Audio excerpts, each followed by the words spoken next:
When Jake walked into my office that afternoon, he looked like someone carrying the weight of too many yesterdays. His eyes darted around, avoiding mine, as if searching for an exit in every corner of the room. He settled into the chair, arms crossed tightly, an invisible armor he rarely removed. "Jake," I began, keeping my tone light but firm. "We've danced around it for weeks now, but I want to ask you something straight. What would it take for you to trust someone again?" His jaw tensed, and for a long moment, I thought he wouldn't answer. But then he exhaled sharply, his shoulders sagging just a fraction. "I don't think I can," he admitted. "Not after what happened with Derek. I mean, he was my best friend. The one person I thought would never do me wrong. And then." He stopped, shaking his head as if trying to push the memory away. "You gave him your trust," I said softly, "and he broke it." "Yeah. And now it feels like everyone's just waiting for their chance to do the same. Lisa, she's different. At least, I think she is. But every time I start to feel comfortable, my brain goes into overdrive, like, what's her angle? What's she really after?" I leaned forward slightly, meeting his guarded eyes. "What has Lisa done to make you think she's hiding something?" "Nothing," he admitted, almost grudgingly. "She's nice. Too nice, maybe. She doesn't push too hard, but she's always there, you know. Inviting me to do things, asking how I'm doing. And it's not fake. I'd know if it were fake." "So if you know it's not fake," I prompted, "what's stopping you from accepting it?" His hands clenched into fists on his lap, then relaxed as he blew out another breath. "Because the last time I thought someone cared, they didn't. And I can't go through that again." Silence filled the room for a moment, heavy but not oppressive. "Jake," I said, keeping my voice steady. "The pain you feel, it's valid. Betrayal cuts deep, especially when it comes from someone we hold close. But tell me this, by shutting everyone out, by keeping Lisa or anyone else at arm's length, are you protecting yourself, or are you punishing yourself?" He frowned, and I could see the question hit him like a slow wave, its full weight taking time to settle. "I don't know," he murmured finally. "Maybe both." "Let's say it's both," I offered. "What do you think Lisa sees in you? Why does she keep reaching out?" He hesitated. "I don't know. I've asked myself that, too. I mean, I'm not exactly a ray of sunshine." "Maybe not," I said with a small smile, "but there's something about you she values. People don't invest their time and energy for no reason. What would it feel like to believe her intentions are genuine?" Jake looked down, his expression a mix of skepticism and longing. "It would feel good, I guess. Less lonely." "Less lonely," I echoed. "Isn't that worth exploring, even if it feels risky?" He didn't answer, but the tension in his posture eased ever so slightly. When Jake walked into my office that day, his face carried a subtle difference. There was still the guarded tension I had come to recognize, but something else lingered, an almost imperceptible softness. He sat down without his usual hesitation, leaning back into the chair as if some invisible weight had shifted, if only slightly. "I saw Lisa yesterday," he began, his voice quieter than usual. "What happened?" "We went for a walk," he said, pausing as if testing the words before letting them out. "She called me out of the blue, asked if I wanted to go to this trail she found near the park. I almost said no, like I always do, but I didn't." He glanced up at me briefly, as if gauging my reaction. "That's progress," I said after a moment. "How did it feel to say yes?" "Strange," he admitted. "Good, but also like I was waiting for something to go wrong the entire time. You know, like she'd say something or do something that would prove my point." "And did she?" "No," he said, almost as if he didn't believe it himself. "She didn't." He leaned forward, his hands clasped together tightly. "We walked for almost 2 hours. She told me about her job, how she's trying to save up to start her own business. She asked about my work, my hobbies, and even though I was trying to keep it surface level, I caught myself talking about stuff I usually keep to myself. Like how I got into hiking after Derek and I stopped being friends. It wasn't something I planned to say, it just sort of slipped out. What was her response? She listened. She didn't interrupt or make it weird. She just listened. And then she told me about a time when she lost a friend she thought would be in her life forever. It wasn't exactly the same as what I went through, but I could tell she got it. He paused, his brow furrowed, as if struggling to reconcile his feelings. It was nice, he said finally. But the whole time, there was this voice in my head. It kept saying, don't get too comfortable. Don't forget how this usually ends. And the worst part is, I couldn't make it stop. That voice, I said, is your mind's way of trying to protect you. It's a defense mechanism, built from the hurt you've experienced in the past. But Jake, not every relationship ends the way your friendship with Derek did. The voice isn't always right. I know that, logically, he said, his frustration evident. But it's like my brain doesn't trust me to make good decisions anymore. It's always second-guessing, always on high alert. I let his words sit in the air for a moment before responding. Lisa seems like someone who values honesty and connection. And for the first time in a long time, you let someone see a piece of who you really are. That's a significant step forward, Jake. But trust, real trust, takes time, both to build with others and to rebuild within yourself. He nodded slowly, as if he understood, even if he wasn't entirely convinced. She said something to me yesterday that stuck, he added after a moment. She said, I get that it's hard to trust people, but it's also lonely not to. And I don't think life's meant to be lived that way. I didn't know how to respond, but she's right. It is lonely. His voice cracked slightly on the last word, and he looked down, embarrassed. It is lonely, I echoed softly. But loneliness doesn't have to be permanent. What if, instead of focusing on the risk of being hurt, you focused on the possibility of connection? What if you let yourself believe, just for a moment, that Lisa might be different? I don't know if I can do that yet, he said after a long pause. But I want to try. I'm tired of feeling like this. I'm tired of pushing people away. That's where it begins, I said. Not with certainty, but with the willingness to try. When Jake came back the following week, his demeanor was different. There was a quiet determination in the way he sat down, leaning slightly forward as if carrying an unspoken thought he couldn't keep in any longer. I need to tell you what happened this weekend, he began. I nodded, waiting for him to continue. Lisa invited me to this little cafe she loves downtown. She said it's her favorite spot because it's cozy, and no one's in a rush to leave. I almost canceled.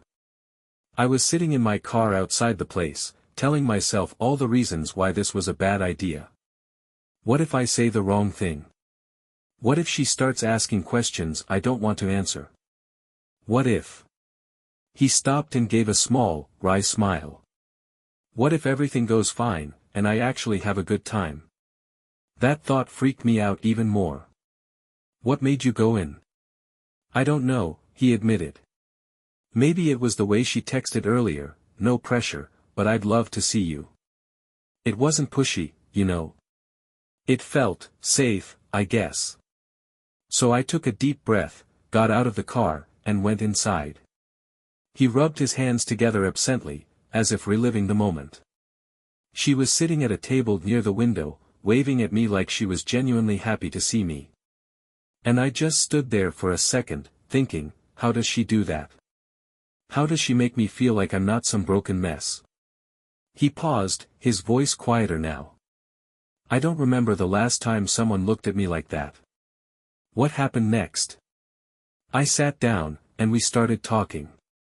Nothing heavy at first, just the usual stuff, like work and random things we saw online. But then, out of nowhere, she asked me about my family. Not in a prying way, more like she wanted to understand me better. And for a split second, I almost lied. I almost made up some story just to keep things light. What did you do instead? I told her the truth. I told her about how my parents split up when I was a kid and how I had to grow up fast because my mom needed help holding things together. And then I told her about Derek. How we were like brothers, and how it all fell apart when he... His voice trailed off, and he looked down, his jaw tightening. She didn't flinch, he said after a moment. She just sat there, listening, like every word mattered. When I was done, she didn't give me some cliché response or try to fix it. She just said, "That must have been really hard." And it was like... He stopped again, searching for the right words. It was like she understood that I wasn't looking for advice or sympathy. I just needed someone to hear me. How did that feel? It felt terrifying. But also kind of freeing, like I'd been carrying this weight for so long, and for once, I didn't have to hold it all by myself. He leaned back, his expression softer now. After that, we sat there for another hour, just talking about everything and nothing. By the time we left, it felt easy, like I didn't have to try so hard to keep my guard up. I'm not saying I'm ready to trust her completely or anything, but for the first time, I think I want to. That's a big step, Jake, I said. Letting someone in, even a little, takes courage. And it sounds like Lisa has shown you she's willing to meet you where you are. He nodded slowly, as if finally allowing himself to believe it. I guess I'm starting to see what you meant, he said. About how trust isn't this all or nothing thing. Maybe it's more like, little moments that add up over time. That's exactly it. Trust isn't built overnight.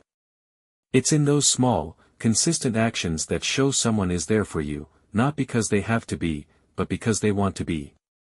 And the more you let yourself experience those moments, the stronger that trust becomes.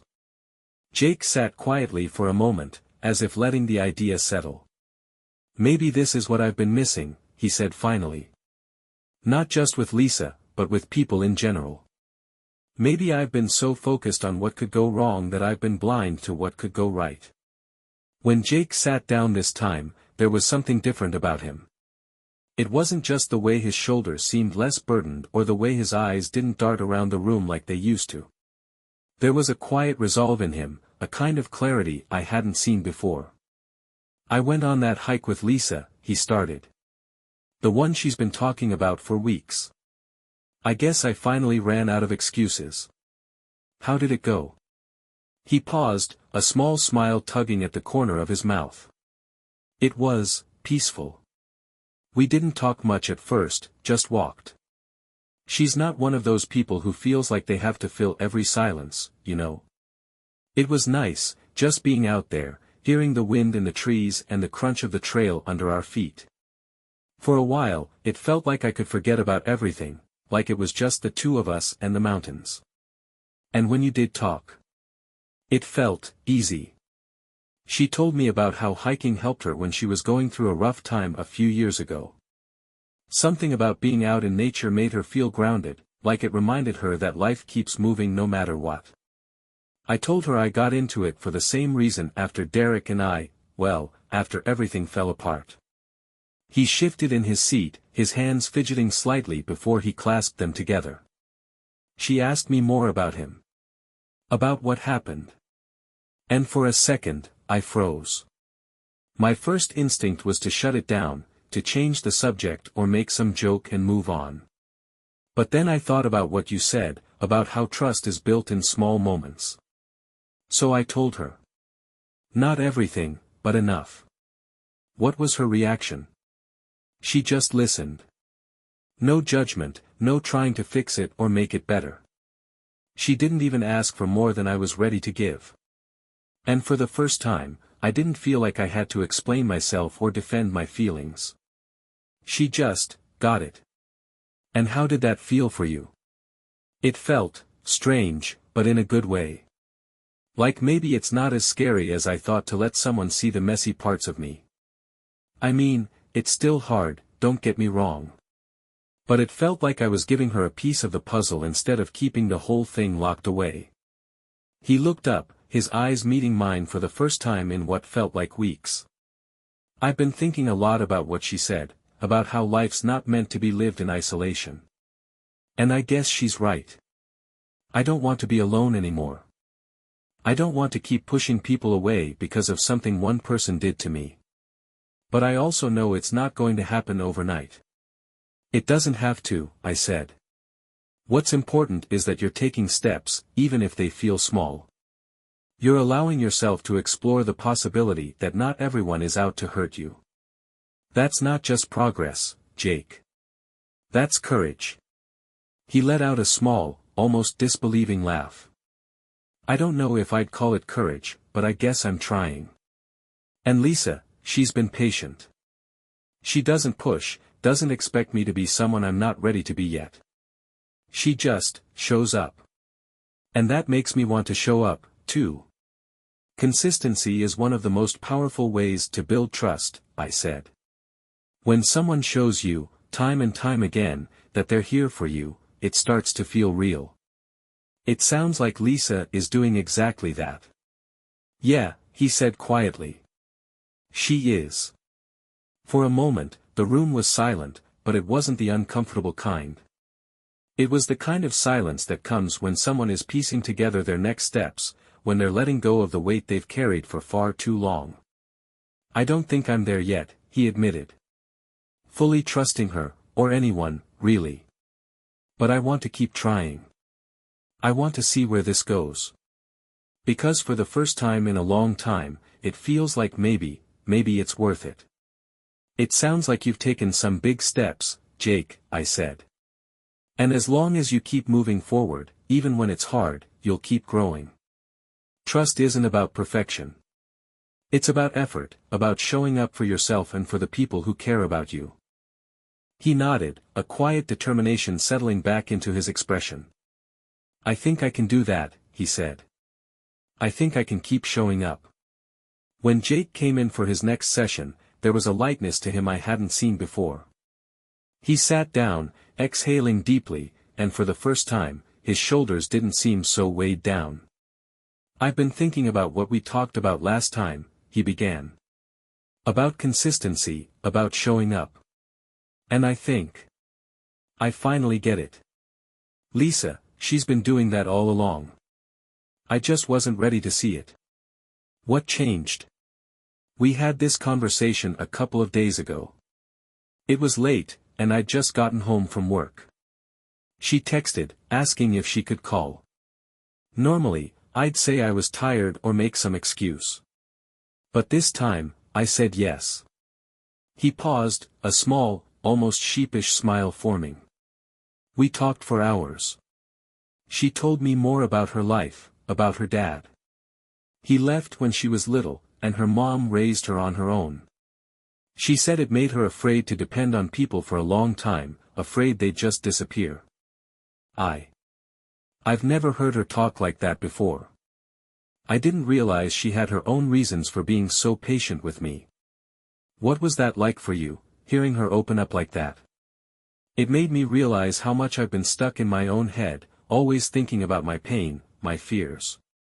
I didn't stop to think about what she might be carrying. But when she told me all that, it felt, I don't know, real. Like I wasn't the only one trying to figure things out. What did you say to her? I told her she was brave for sharing that with me. And then I told her I get it, why she's so good at giving people time and space. I said I'm grateful for it, for her. And I meant it. I think she knew I meant it, too. He looked down, fiddling with the edge of his sleeve. Then she said something that really stuck. She said, it's okay to need people, Jake. It doesn't make you weak. It makes you human. And I don't know, it just hit me. Like I've been fighting so hard to protect myself that I forgot what it feels like to let someone in. To actually need someone and not feel ashamed of it. He leaned back, exhaling slowly. I don't think I've ever let myself need anyone. Not since Derek. But with Lisa, I think I'm ready to try.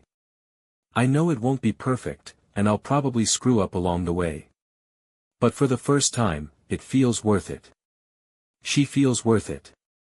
That's a big realization, Jake. Allowing yourself to need someone isn't a weakness. It's a strength. It takes courage to admit that, especially after everything you've been through. He nodded, a small but genuine smile appearing. It's not just about Lisa, though.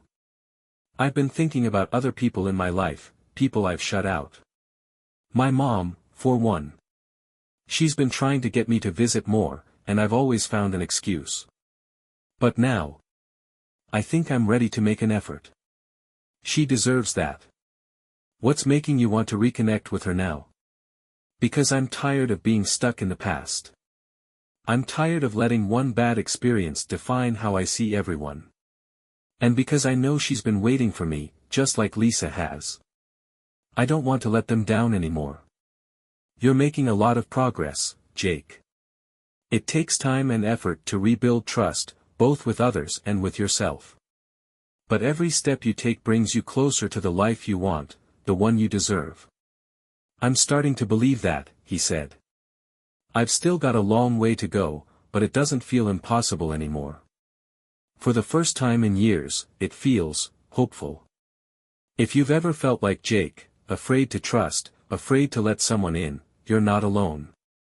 But sometimes, it just takes one person, one moment of courage, to remind us that connection is worth the risk. Have you ever had someone who helped you see things differently? I'd love to hear your thoughts.